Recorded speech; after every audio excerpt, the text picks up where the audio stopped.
দর্শক বন্ধুদের স্বাগত জানাই ডেইলি নিউজ বাংলা খবরের চ্যানেলে। দর্শক, আজকে আপনাদের দেখাবো আসন্ন 2025 সালের শেষের দিকে অর্থাৎ অক্টোবর থেকে নভেম্বর মাসের মধ্যে বিহার বিধানসভা নির্বাচনের সম্ভাব্য ফলাফল। কোন আসনে কোন দল জয়ী হতে পারে? 2025 সালে কার দখলে থাকতে পারে বিহার? আবারও কি নীতিশ কুমার মুখ্যমন্ত্রী পদ ধরে রাখতে পারবে, নাকি ইন্ডিয়া জোট খেলা ঘোরাবে, নাকি বাজিমাত করবে নবাগত প্রশান্ত কিশোরের রাজনৈতিক দল জনসুরাজ? আমাদের এই সমীক্ষাটি একাধিক পত্রপত্রিকা, টিভি চ্যানেল, বিভিন্ন সমাজ মাধ্যম, একাধিক রাজনৈতিক বিশ্লেষক এবং সর্বোপরি জনসাধারণের মতের উপর ভিত্তি করে তৈরি করা। আমাদের এই সমীক্ষাটি 98% মিলে যেতে পারে। ভিডিওটি শুরু করার পূর্বে দর্শক বন্ধুদের কাছে একটি ছোট্ট অনুরোধ থাকবে, আপনারা যদি এই চ্যানেলে নতুন হয়ে থাকেন তাহলে চ্যানেলটিকে সাবস্ক্রাইব করে নেবেন, আর ভিডিওটি ভালো লাগলে অবশ্যই লাইক, কমেন্ট এবং শেয়ার করতে ভুলবেন না। আর আপনি কমেন্টের মাধ্যমে আমাদের জানাবেন বিহার বিধানসভা নির্বাচনে কোন দল কয়টি আসন পেতে পারে, কোন দলের দখলে থাকবে বিহার। তো দর্শক বন্ধুরা, বেশি দেরি না করে ভিডিওটি শুরু করা যাক। পূর্ণিয়া জেলার বিধানসভার মোট আসন সংখ্যা হচ্ছে 7টি, যার মধ্যে এনডিএ পাচ্ছে 2টি, ইন্ডিয়া পাচ্ছে 4টি, অন্যান্যরা 1টি। এর পরের জেলা হচ্ছে মধেপুরা, যেখানে বিধানসভার মোট আসন সংখ্যা রয়েছে 4টি, এনডিএ পাচ্ছে 1টি, ইন্ডিয়া পাচ্ছে 3টি, অন্যরা 0। এর পরের জেলা হচ্ছে সাহারসা, যেখানে মোট বিধানসভার আসন সংখ্যা হচ্ছে 4টি, যার মধ্যে এনডিএ পাচ্ছে 1টি, ইন্ডিয়া পাচ্ছে 2টি, অন্যরা 1টি। এর পরের জেলা দারভাঙ্গা জেলা, যেখানে বিধানসভার মোট আসন সংখ্যা রয়েছে 10টি, এর মধ্যে এনডিএ পাচ্ছে 6টি, ইন্ডিয়া পাচ্ছে 2টি, অন্যরা 2টি। এর পরের জেলা হচ্ছে মুজাফফরপুর জেলা, যেখানে মোট বিধানসভার আসন রয়েছে 11টি, এর মধ্যে এনডিএ পাচ্ছে 4টি, ইন্ডিয়া পাচ্ছে 5টি, অন্যরা 2টি। এর পরের জেলা হচ্ছে গোপালগঞ্জ, যেখানে বিধানসভার আসন সংখ্যা রয়েছে মোট 6টি, যার মধ্যে এনডিএ পাচ্ছে 3টি, ইন্ডিয়া পাচ্ছে 2টি, অন্যরা 1টি। এর পরের জেলা হচ্ছে পশ্চিম চম্পারণ, যেখানে মোট বিধানসভার আসন রয়েছে 9টি, যার মধ্যে এনডিএ পাচ্ছে 7টি, ইন্ডিয়া পাচ্ছে 2টি, অন্যরা 0। এর পরের জেলা হচ্ছে পূর্ব চম্পারণ, যেখানে মোট বিধানসভার আসন সংখ্যা রয়েছে 11টি, যার মধ্যে এনডিএ পাচ্ছে 6টি, ইন্ডিয়া পাচ্ছে 3টি, অন্যরা 3টি। এর পরের জেলা হচ্ছে শেহর, যেখানে মোট বিধানসভার আসন সংখ্যা রয়েছে 1টি, এখানে এনডিএ পাচ্ছে শুধু 1টি মাত্র আসন, বাকিরা 0। এর পরের জেলা হচ্ছে সীতামারি, যেখানে বিধানসভার মোট আসন সংখ্যা রয়েছে 8টি, যার মধ্যে এনডিএ পাচ্ছে 2টি, ইন্ডিয়া পাচ্ছে 3টি, অন্যান্যরা 3টি। এর পরবর্তী জেলা হচ্ছে মধুবনী, যেখানে বিধানসভার মোট আসন সংখ্যা রয়েছে 10টি, এনডিএ পাচ্ছে 5টি, ইন্ডিয়া পাচ্ছে 3টি, অন্যান্যরা 2টি।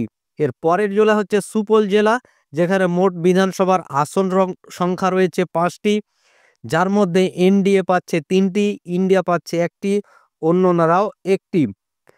আরারিয়া জেলা, যেখানে বিধানসভার মোট আসন সংখ্যা রয়েছে 6টি, যেখানে এনডিএ পাচ্ছে 3টি, ইন্ডিয়া পাচ্ছে 2টি এবং অন্যান্যরা 1টি। এর পরবর্তী জেলা হচ্ছে কিষানগঞ্জ জেলা, যেখানে মোট বিধানসভার আসন সংখ্যা রয়েছে 4টি, যার মধ্যে এখানে শুধু এনডিএ পাচ্ছে 4টি, বাকিরা 0। এর পরবর্তী জেলা হচ্ছে কাটিহার জেলা, যেখানে বিধানসভার মোট আসন সংখ্যা রয়েছে 7টি, এখানে এনডিএ পাচ্ছে 1টি, ইন্ডিয়া পাচ্ছে 4টি এবং অন্যান্যরা 2টি। এর পরবর্তী জেলা হচ্ছে সিওন জেলা, যেখানে বিধানসভার মোট আসন সংখ্যা রয়েছে 8টি, তো এনডিএ পাচ্ছে এখানে 2টি, ইন্ডিয়া পাচ্ছে 5টি এবং অন্যান্যরা 1টি। এর পরবর্তী জেলা হচ্ছে সারাং জেলা, যেখানে মোট বিধানসভার আসন সংখ্যা রয়েছে 10টি, এখানে এনডিএ পাচ্ছে 2টি আসন, ইন্ডিয়া পাচ্ছে 7টি এবং অন্যান্যরা 1টি আসন।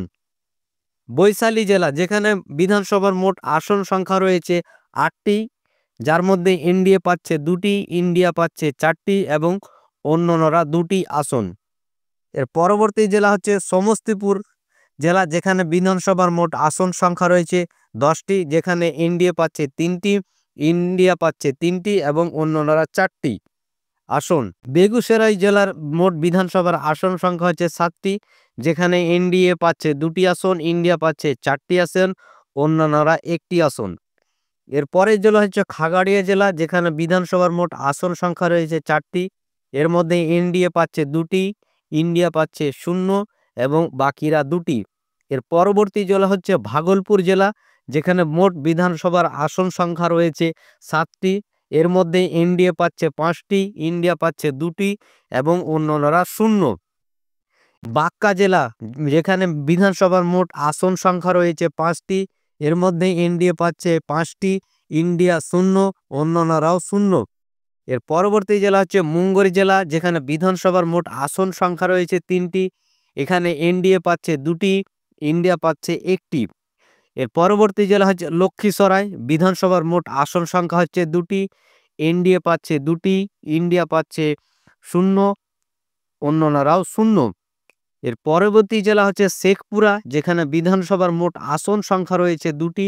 এখানে এনডিএ পাচ্ছে 0 আসন, ইন্ডিয়া পাচ্ছে 2টি, অন্যান্যরা 0। এর পরবর্তী জেলা হচ্ছে নালন্দা, যেখানে বিধানসভার মোট আসন সংখ্যা রয়েছে 7টি, যার মধ্যে এনডিএ পাচ্ছে 4টি, ইন্ডিয়া পাচ্ছে 3টি এবং অন্যান্যরা 0।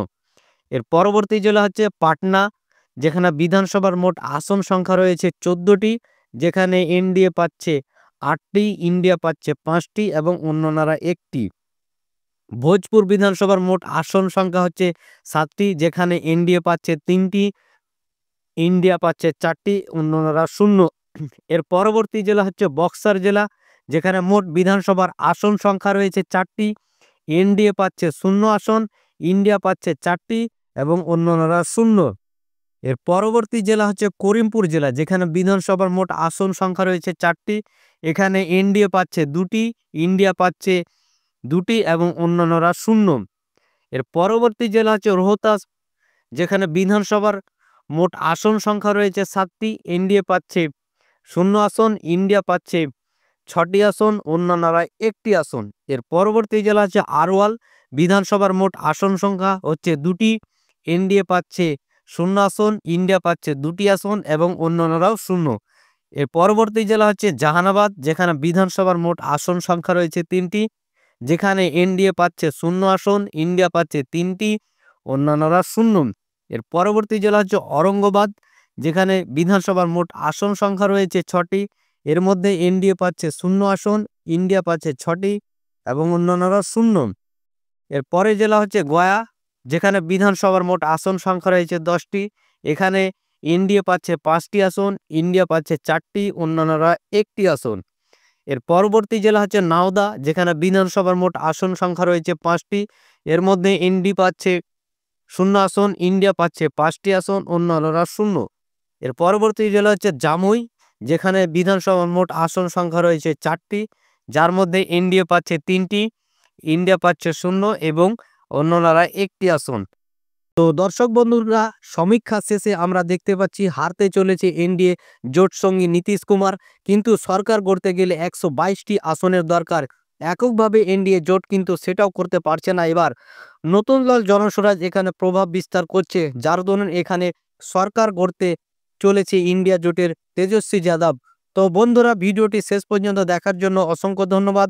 ভালো থাকুন, সুস্থ থাকুন, দেখা হবে আবারও পরবর্তী নতুন কোনো ভিডিওতে।